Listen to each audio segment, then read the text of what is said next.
हरि ओम तत्सत। हरि ओम तत्सत। हरि ओम तत्सत। आज एम काटापाली जिला झारसुगड़ा उड़ीसा प्रदेश में हम श्रीमद् भगवद गीता के पंचम अध्याय के द्वितीय श्लोक पर संक्षिप्त में विचार करेंगे। श्लोक है श्री भगवानुवाच संन्यास कर्म योगस्य निःश्रेयः करौ विभो तयोस्त कर्म संन्यासात् कर्मयोगे विशिष्यते। अर्थात सर्व कर्म संन्यास में यम, नियम, आसन, प्राणायाम, प्रत्याहार आदि आंतरिक साधना से परिपूर्ण होना चाहिए। बाहरी संसाधन झुकाव से रहित सत असत का विवेक होना चाहिए।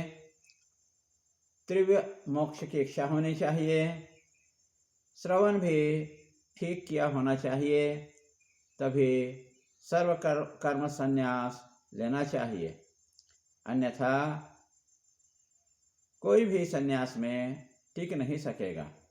अतः उक्त गुण न हो तो सर्व कर्म संन्यास के बदले कर्म योग करना उचित होगा।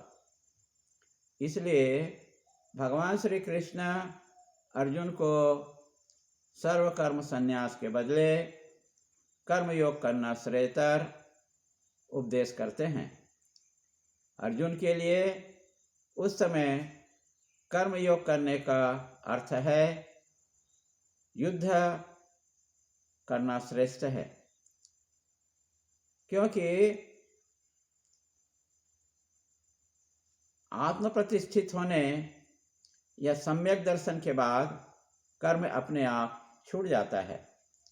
आत्मा में प्रतिष्ठित होने का अर्थ है कि ब्रह्म मैं हूँ, ज्ञान अग्नि के सकल कर्म अज्ञान नष्ट हो जाते हैं। फिर भी विद्वानों को धर्म स्थापना के लिए, लोकहित के लिए कर्म करना चाहिए। जैसे श्री कृष्ण ने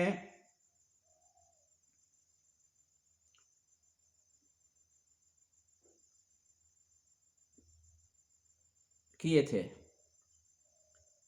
घटना है श्री कृष्ण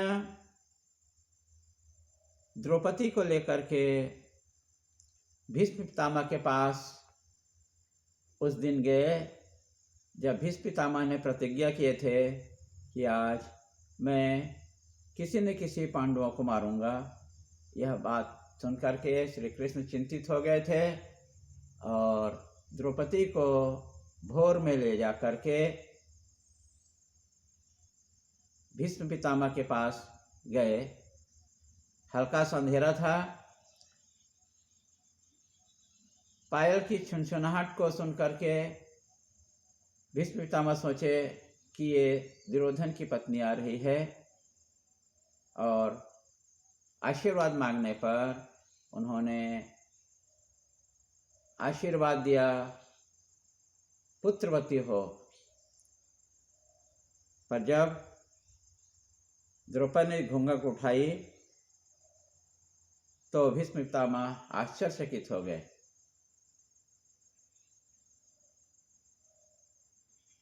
और ऐसे समय में श्री कृष्ण भगवान द्रौपदी को अपने कंधे पर बिठाकर ले गए थे और उसके चप्पल की आवाज़ न निकले, इस कारण से अपने दोनों अंग वस्त्र से उसको बांध कर ले गए थे। ऐसा कृष्ण भगवान ने लोकहित के लिए कार्य किए। अतः हमें भी लोकहित के लिए